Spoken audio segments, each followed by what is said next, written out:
A Houston hospital is trying to get back to normal after a lengthy lockdown overnight. Police scrambled to the hospital late last night after reports of a possible hostage situation. Officials believe a father of one of the patients got upset with his son's condition and barricaded himself in a room. Originally, investigators believe he was holding two hostages. That turned out to be false.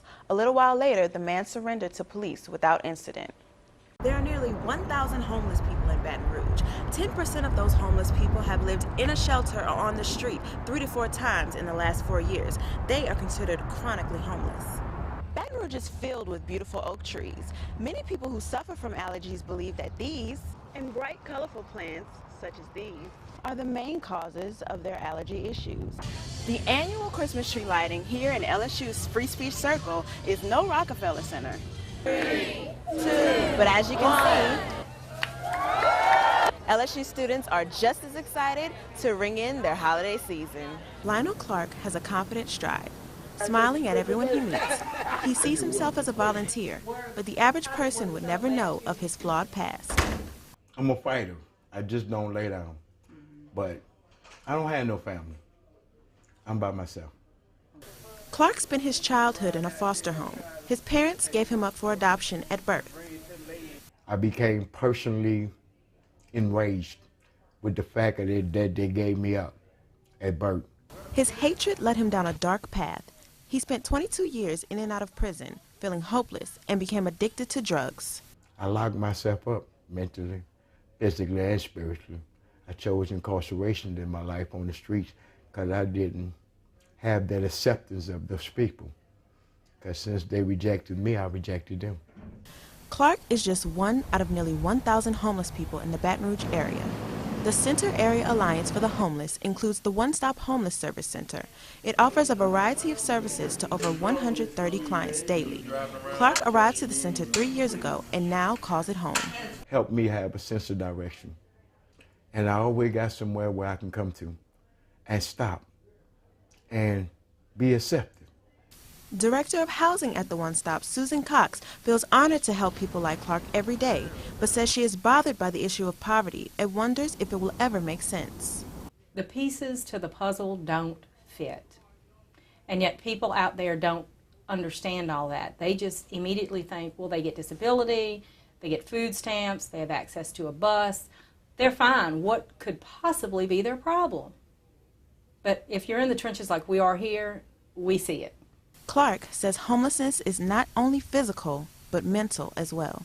I mean, it's not that outer image that everybody see, and you can come around and feed me and go to church and pick me up off the streets and have me in church for one day, and then you put me back in the same spot, talking about I'm homeless, and you put me right back. Through it all, Clark still maintains a positive outlook on life and has hope for his future. What I ain't never had, which is a family. I want a family to offer them the things that my family never offered to me.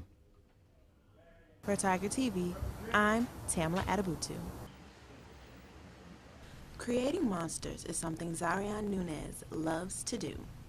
I like the shock factor that I'll get, the wow factor, and people just trying to figure out, how did you have the stomach to really sit there and do that? What made you? It's like, are you crazy? From prosthetics to eerie face designs, Zari's passion for special effects makeup is now her livelihood. It's something completely out of the box, and people aren't really comfortable with it, but I'm always trying different things. I like to take a lot of risks. Zari's career has been full of risks. Before venturing into makeup, she thought she wanted to be a veterinarian, majoring in biology at LSU. I love animals, so I figured it'd be easy for me to find a love for it, but I really couldn't do that. And then I switched over to business, and I still wasn't completely in love with it, and I wound up leaving school altogether. A decision her mother, Michelle, was skeptical of, but soon supported. Before she came back home, she already had a plan. She knew what she was going to do.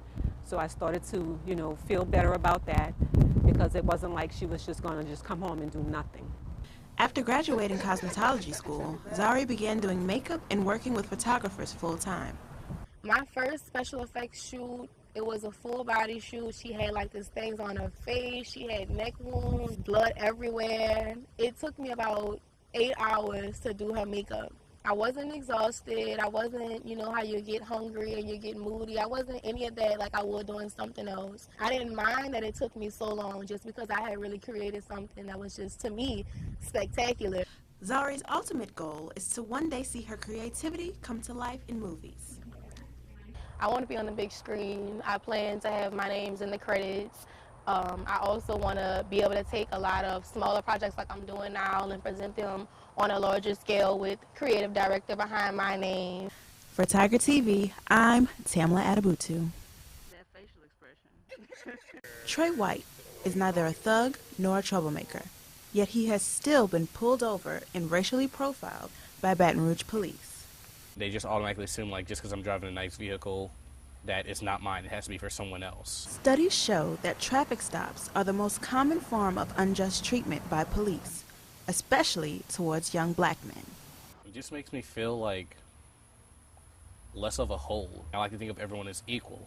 And for someone to just sit here and automatically cast me as being this person, they're already making a story about me before they know me. They know nothing about me. In 2012, black youth represented 39% of criminal arrests.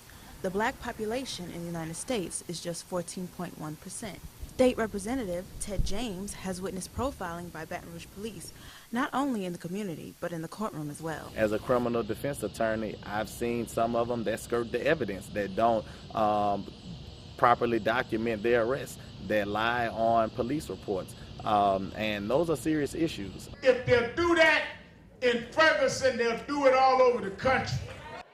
Legendary civil rights activist Al Sharpton recently spoke at Southern University to bring awareness to the murder cases of Michael Brown and Victor White. We have to link up and mobilize all over the country and put value on the lives of our young black men. Mentor and member of the 100 Black Men of Metro Baton Rouge, Walter Tillman Jr. agrees, but says the issue is complex and the African American community should be responsible as well. How do we make certain that our young black boys will walk in neighborhoods and not be viewed as a threat? How will they be able to walk in neighborhoods not necessarily by themselves? Or how will we will change the paradigm and the perception of how they're received in the community? So, can racial profiling be prevented? How will we stop it? Can we stop it? There's no one answer. That it is a process that requires strategic and deliberate effort over a sustained period of time. For Tiger TV, I'm Tamela Adebutu.